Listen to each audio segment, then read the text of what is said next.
My channel. আমি প্রিয়াঙ্কা। আমি চলে এসেছি আজ তোমাদের সামনে নতুন সুন্দর একটা ঝকঝকে ব্লগ নিয়ে।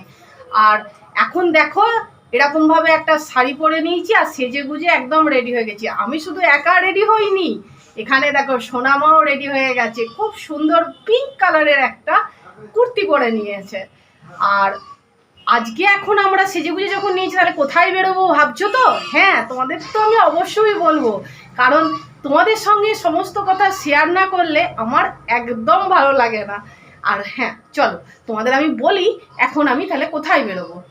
আগের ব্লগে তোমরা দেখেছো বা শুনেছো যে আমাদের এখানে মনসা পুজো উপলক্ষে একটা বিশাল জমজমাট মেলা চলছে আর পুজোটাও চলছে।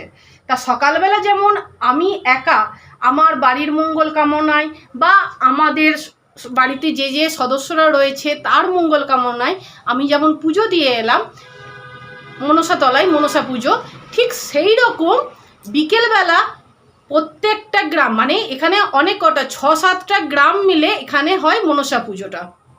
তা প্রত্যেকটা গ্রাম থেকে এই বিকেলবেলা এখন পুজো বেরোবে গ্রামের মঙ্গল কামনায় আর গ্রামের প্রত্যেকটা মানুষেরই মঙ্গলের জন্য।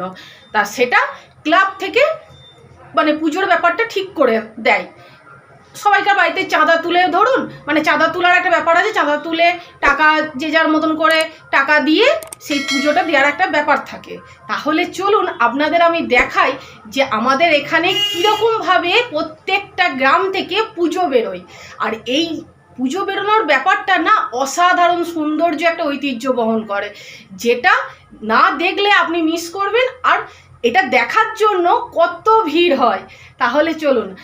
আর এখানকার যে মনসা পুজোটা চলছে এটা আমাদের এখানে ঝাপান নামে পরিচিত। তাহলে চলো বন্ধুরা, তোমাদের আমি দেখাই যে আমাদের এখানে মা মনসার পুজো বিকেলবেলা কেমন বেরোচ্ছে। দেখুন আমি আর সোনামা মাঠের ধারে এসে বসে আছি, যে কখন পুজো আসবে আমিও দেখবো আপনাদেরও দেখাবো। আর যা আওয়াজ হচ্ছে পেছনে, যা আওয়াজ চলছে বুঝতেই পারছেন তো। দেখুন আমি আর সোনামা রাস্তার ধারে বসে আছি আর প্রকৃতিটা দেখেছেন কি সুন্দর দেখতে লাগছে বিকেলবেলার প্রকৃতিটা। আর আজকের দিনটার জন্য সারাটা বছর আমরা সকলে প্রত্যেকটা গ্রামবাসী অপেক্ষা করে থাকি। সেই কারণটা আপনারা একটু পর বুঝতে পারবেন। চলো।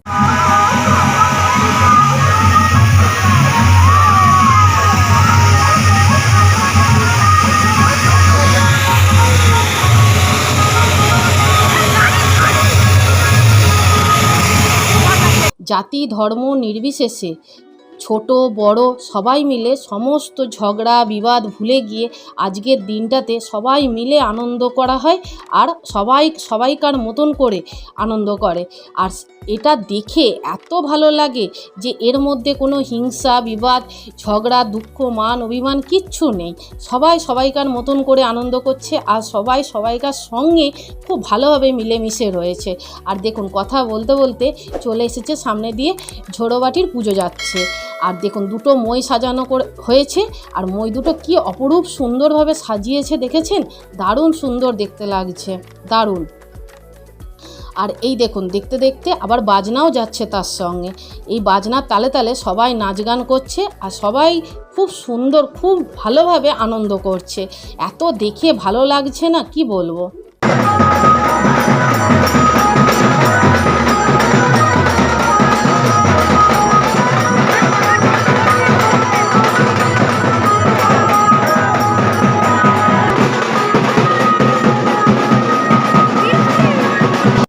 এবার চলুন আপনাদের আমি বলি এই মইটার ভেতরে কিভাবে সাজানো থাকে। দেখতেই পাচ্ছেন মাটির সরা করে রাখা রয়েছে আর প্রত্যেকটা সরার মধ্যে রয়েছে চাল আলু কলা আর হচ্ছে সন্দেশ। আর প্রত্যেকটা মইয়ের মাথায় কি সুন্দর অপরূপভাবে ডিজাইন করে সাজানো রয়েছে। আর মইগুলো দেখে বুঝতেই পাচ্ছেন কতটা ভারী আর কতটা বড়। আপনারা তো অনেকেই জানেন যে মই কতটা ভারী বা বড় হয়, সেটা দুজনা দুদিকে মাথায় এইভাবে নিয়ে সেটা রাস্তা দিয়ে চলাফেরা চলছে। আর এই চলাটা সত্যি একটা ক্ষমতার দরকার, মানে ক্ষমতা বলতে কি, মানে সহ্য করা বা দেখে যেটা ভালো লাগা সেটার একটা ব্যাপার আছে। আর সামনে যে থালাটা নিয়ে গেল মাথায় করে, তার মধ্যে রয়েছে কুচানো ফল। সত্যি দেখে ভাবতেও অবাক লাগে, কি সুন্দর ঐতিহ্য না এখানকার। দেখুন এই ঐতিহ্যটা দেখার জন্য কত মানুষ আসে এই দিনটাই, এই সময়টাতে এইভাবে আমাদের পাশে দাঁড়িয়ে কাটানোর জন্য। আর দেখুন কথা বলতে বলতে আপনাদের সঙ্গে আমার ফুল কাকিমা, ছোটো কাকিমা সবাইকে আলাপ করানোর চেষ্টা করলাম, কারণ হচ্ছে প্রচণ্ড আওয়াজ হচ্ছিল তো, তাই কথা আমি সেখানে ভয়েস দিতে পারিনি। দেখুন বন্ধুরা, আমি পুজো বেরিয়ে যাওয়ার পর বাড়ি চলে এলাম, আর আমি মাঝ রাস্তায় গিয়ে দাঁড়িয়েছিলাম। ওখানে আমার বড় মা, কাকিমা, আমার মা, আরও 2-3 জন কাকিমায়ের সঙ্গে আমার দেখা হয়েছিল। ওখানে আরও অনেকে ছিল আমাদের পাড়ার, তাদের সাথেও দেখা হলো, অনেক গল্প হলো, আনন্দ হলো।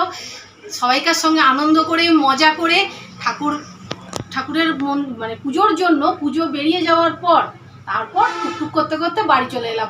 অনেকটা রাত হয়ে গেছে, আর সবাই মিলে এক জায়গায় থাকলে আনন্দ করতে করতে করতে কখন যে সন্ধে হয়ে যায় এটাই বোঝা যায় না। তাহলে ভিডিওটা আশা করি আপনাদের ভালো লেগেছে। যদি ভালো লেগে থাকে তাহলে প্লিজ আমার চ্যানেলটাকে সাবস্ক্রাইব করার অনুরোধ রইল, আর আমার ভিডিওতে একটা লাইক দিয়ে দেবেন। আজ এ পর্যন্তই, দেখা হবে পরের একটা নতুন ব্লগে। ততক্ষণের জন্য সবাই খুব ভালো থাকবেন।